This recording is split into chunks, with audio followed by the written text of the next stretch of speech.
Okay, Baruch Shechianu v'Kimanu v'Gianu l'Zman Hazeh, to the finishing of Masechtas Sanhedrin and the starting of Masechtas Makos.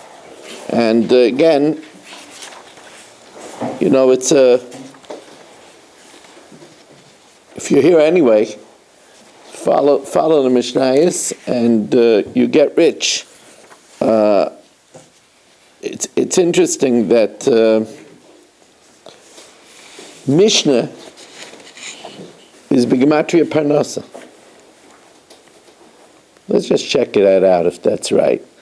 Mem is 40, Shin is 300. That's 340. Nun is 90. So that's Nun is 50 is 390, and Hey is 395. Parnasa, Pei is 80, Reish is 200. That's 280.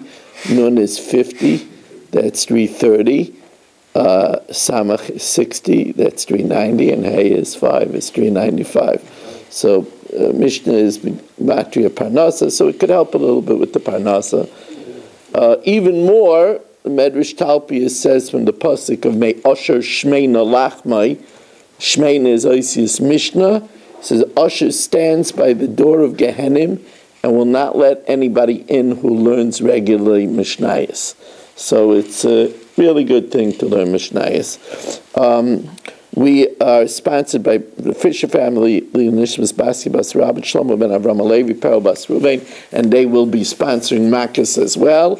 We're sponsored Nishmas David ben Chaim, Elio, L'Refur Shalem, Felio Moshe ben Chayesor, Yaakov Bas ben Bas Yaleya, B'schus Avram ben Yom Benish ben Malki Hudis. We are sponsored by Yoel Klugman and family, also co-sponsored by Eddie Chazan, L'Refur Shalem for Rivka Bas Shiraleya, and Devora Bas Shashabina.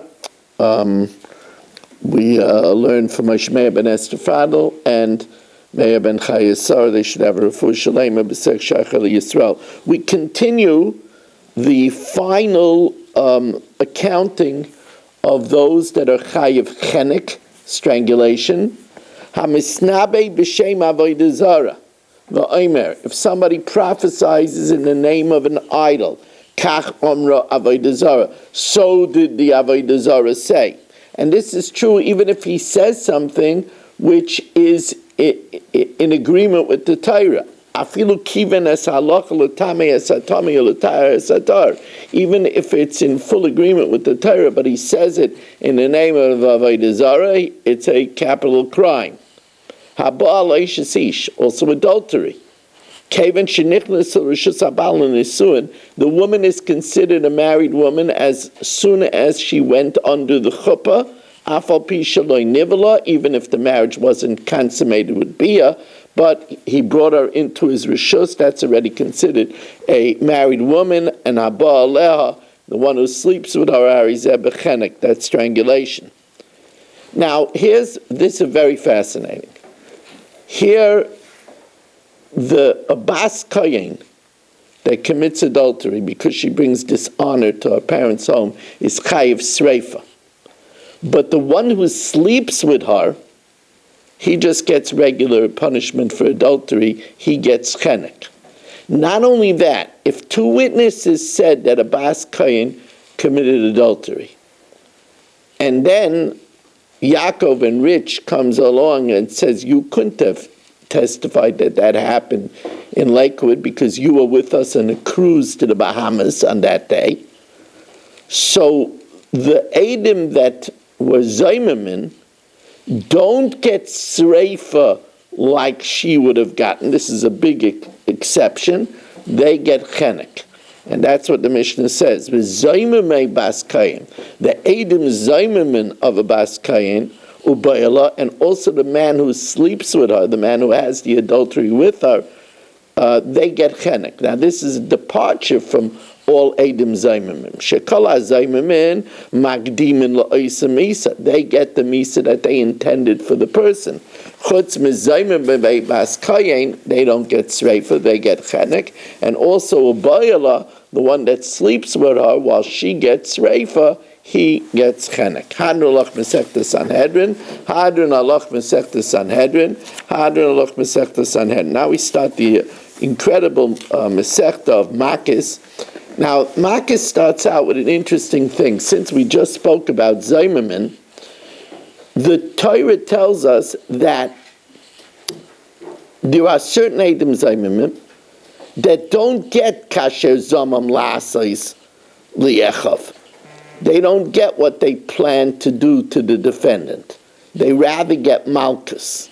And the Mishna is going to give us first the Mishna is going to give us 2 cases where instead of getting what they plotted to do to the defendant, they get Makos. The first case is, and this, of course, needs elaboration.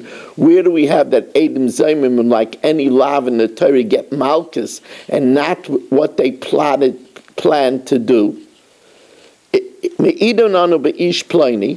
If the 2 witnesses, Yaakov and Rich, testified Shehu ben Grusha ben Chalutza, that a Kohen was the son of a forbidden Kohanic union, where the father slept with a Grusha, a divorcee, or with a Chalutza. So the result would be that they're testifying that the person is a Chalal. And as a Chalal, he is stripped of his Kohanic privileges. Now, we don't say kasher zamam la'asais l'achiv that Rich and Yaakov become a Chalal. First of all, what if they're not Kohanim? But more importantly, as the Rishonim say, that wouldn't just impact them. It would impact their children. And we don't do a penalty that impacts their children. So ein oimrim ye'asa zeh ben grusha ben chalutza tachtav. We don't say that Yaakov and Rich become chalalim. Ela lo ke'arbam. We take them out, and we give them what they deserve. 39 lashes. We have a stock supply in the closet of Ben Gay, and it's okay. Now, another case. Me'idin anu be'ish ploini shu chayiv liglois. Yaakov and Rich testified that somebody killed B'Shogeg and has to go into Gullus to the Ori Mikla. Then they were found, you couldn't have seen that, you were on that day in Dubai. Ein oimim yigla zeh tachtav. We don't say that they go in Gullus instead. Ela lo ke'arba'im. We take them out, they're already used to it, and 39 patch. Now here, the next 2 cases are of a different variety, where it's not clear the damage.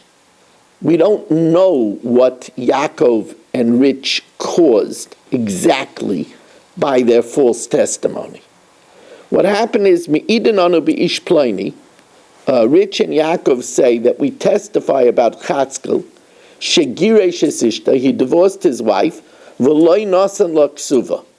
Suvasa, and he didn't give the ksuva. And then we find out that they were in Atlantic City. They couldn't have testified. So what are we going to say? That they wanted to deprive the wife of the ksuva, so they should give the ksuva. But they wanted to deprive the husband and make him give a ksuva. Well, maybe he's going to have to give a ksuv one day. Maybe he's going to divorce her. Maybe he's going to die. So you can't say they costed him a ksuva, because maybe he would have to give a ksuva regardless. So the Gemara says, the Mishnah says, it's possible he would have to give a ksuva anyway if he divorces his wife. So you can't say that they meant to cost him a ksuva, which he would never have to give. So what we do is we look for a speculator. Look for a speculator, like my shver. My shver is a speculator. How much would my shver pay to purchase the rights to the ksuva? That if he divorces her or he dies, he would have to pay it out. But if she predeceases him, then he wouldn't have to pay it out. Right? And it's that that amount of the speculation that the ksuva is worth now that they would have to pay to the husband for wanting to deprive him and saying that he didn't pay the ksuva. As the Gemara says, how much a speculator would purchase the ksuva, that if she's widowed or divorced, he gets the ksuva. But if she dies, the husband inherits it, and then my shver would be out with nothing. The final case of the Mishnah is another such situation where it's not clear the damage. Yaakov and Rich testify. You see, what happened is Chatzkel says that he owes Reb Baruch $10,000 to be payable in 10 years.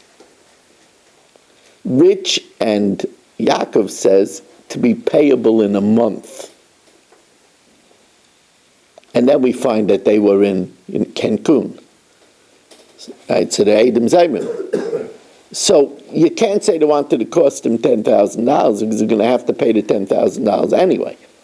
But we find out how much someone would be willing to pay to keep the money in between a month and 10 years. And that's the value that they have to pay because that's what they wanted to deprive Chatzkel. So let's see it inside. That Yaakov and Rich testify about Chatzkel that he has to pay Reb Baruch that he was supposed to pay him in 30 days. He said, no, I have 10 years. And then we find out that, of course, Yaakov and Rich were Edom Zayim. They claimed they saw it happen in Fairways, and then that they were in Cancun. So now, what is the kasher zomam? What did they want to cost Chatzkel? How much a person would give the year b'yodei elef zuz, that he should have the 1,000 zuz between 30 days and 10 years. That's a lot of money. And